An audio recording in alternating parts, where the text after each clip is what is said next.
বন্ধনের ছাড় ঢুকো না আমার কিন্তু বন্ধনে কিছু দেওয়ার টাকা নাই, তুই দেখি নিস ম্যাম। ওই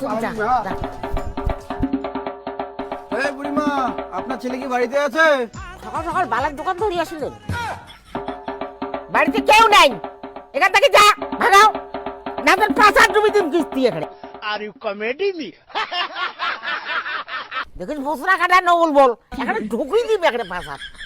না বুড়িমা, আমি সরকারি লোক, আমি কোনো বন্ধনে স্যার না, আমি ভিডিও থেকে সার্ভে করতে আসি। আপনার ছেলের নামে ঘর আসছে। কি করলেন?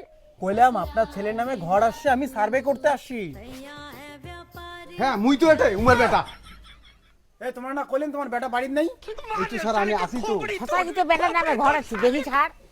আপনার বেটার নামে ঘর আসে, কিন্তু মিথ্যা কথা বলছেন আমাকে, তাই আপনার বেটার নামটা কেটে দিলাম। ছাড় কাটেন না, গরু মেনছি আমরা, গরু মেনছি।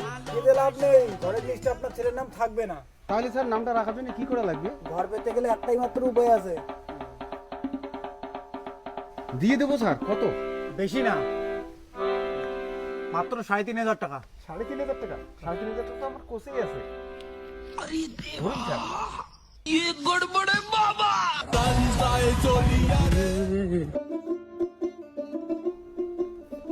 Thank you. অনেকদিন ধরে বন্ধনে কিস্তি দেন না, তাই একটু চালাকি করে বন্ধনে কিস্তিটা নিলাম।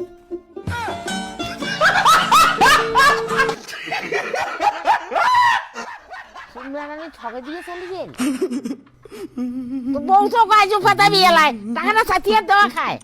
এত বড় সাহস, আমার টাকা চোর করছিস? ওই ৭ দিন।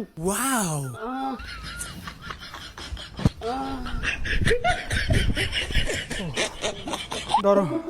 কত টাকা আছে এখানে? ৩,৫০০। এত কম টাকা আমি নিব না, কলেজে ১৫,০০০ টাকা ফি লাগবে। मजाक है क्या? চোর করে আর কত টাকা জোগাড় হয়? আমি পারবো না এত কম টাকা নিতে। তুমি রাগ করো, আমি পুরো টাকাটা দেবো, আমাকে একটু সময় দাও। আমি বেকার ছেলে, আমি কি করে টাকা জোগাড় করতেছি তুমি জানো? আমি সরকারি ঘরে আলে নিচ্ছি, বন্ধনে সারা আলে নিচ্ছি, আদৌ তো আমি কিছুই করি না। আমার কোনো বলার নেই, আমি বুঝে গেছি তুমি ভিখারি, তোমার সাথে আমি থাকতে পারবো না। এগুলা কি বলো তুমি? আমাকে সময় দাও। চুপ, ব্রেকআপ, আমি গেলাম। এই শোনো, একটা গিফট তো নিয়ে যাও। আরে মেয়েটার মুখে তো এসিড দিল। হ্যালো অ্যাম্বুলেন্স, বন্ধুরা কিছু হবে না। তুই কি করলি এটা? আরে আমি কিছু করি। কি করলি তুই? জানা তোকে ফাঁসিতে ঝোলাবো, একটা মেয়ের মুখে এসিড দেওয়া। শ্বাস শোনো, কোনো কথা শুনবো না। আরে ভাই কি রে লবণ লবণ লাগে? ও আমার গার্লফ্রেন্ড, আজকে আমাকে ব্রেকআপ করতে চায়, আর ওর সাথে আমার